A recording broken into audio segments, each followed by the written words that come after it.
कभी सोचा है कि एक गीत महज शब्द और धुन नहीं बल्कि करोड़ों लोगों की धड़कन कैसे बन जाता है?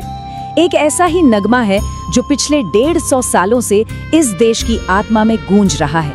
क्या आज भी इतने साल गुजर जाने के बाद इस गीत को गाने की वही इच्छा मन में उठती है?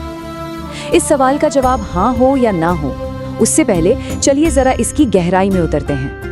बात ये है कि ये महज कोई गीत है ही नहीं, ये तो भारत की आत्मा है। एक ऐसी आत्मा जो 150 सालों से धड़क रही है और हमें लगातार प्रेरणा देती आ रही है। तो कहानी शुरू होती है साल 1875 से, जब ये सिर्फ एक कविता के रूप में जन्मी थी। फिर 1882 में आनंद मठ उपन्यास के जरिए ये कविता घर घर तक पहुंच गई। और फिर आया वो ऐतिहासिक साल 1950, जब आजाद भारत ने इसे राष्ट्रगीत का सम्मान दिया। और अब देखिए 2025 में हम सब मिलकर इसके 150 गौरवशाली साल पूरे होने का जश्न मना रहे हैं। 150 ये सिर्फ एक नंबर नहीं है ना? ये 1.5 सदी की पूरी विरासत है। इसमें बलिदान है, इसमें हमारा राष्ट्रीय गौरव है, सब कुछ है। और ये कोई 1-2 दिन का इवेंट नहीं है जी, ये तो पूरे 1 साल तक चलने वाला महोत्सव है।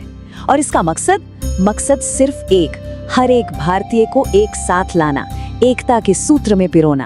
ये शुरू हो रहा है 7 नवंबर 2025 से और चलेगा पूरे 1 साल तक। मतलब नई दिल्ली के बड़े बड़े मंचों से लेकर देश के दूर दराज के हर एक गांव तक, हर कोने तक, आप सोचिए सिर्फ एक ही आवाज गूंजेगी, वंदे मातरम।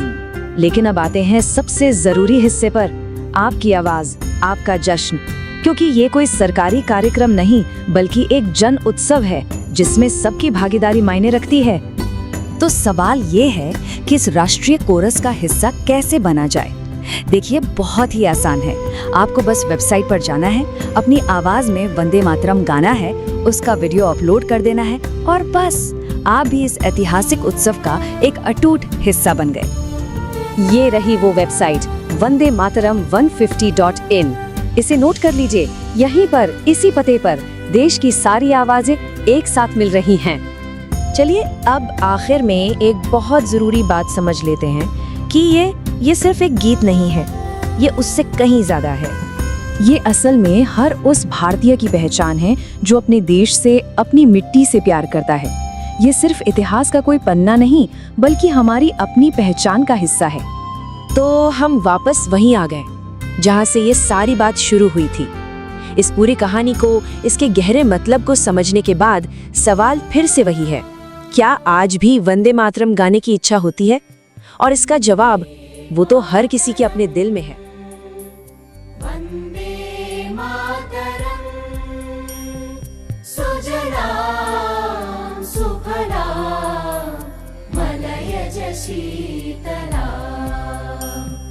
सस्यश्यामलां मातरं वन्दे मातरम्।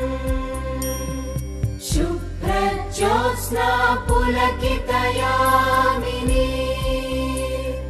पुल्लकुसुमित द्रुमदलशोभिनी, सुहासिनी सुमधुरभाषिणी, सुखदां वरदां मातरं वन्दे मातरम्, वन्दे मातरम्।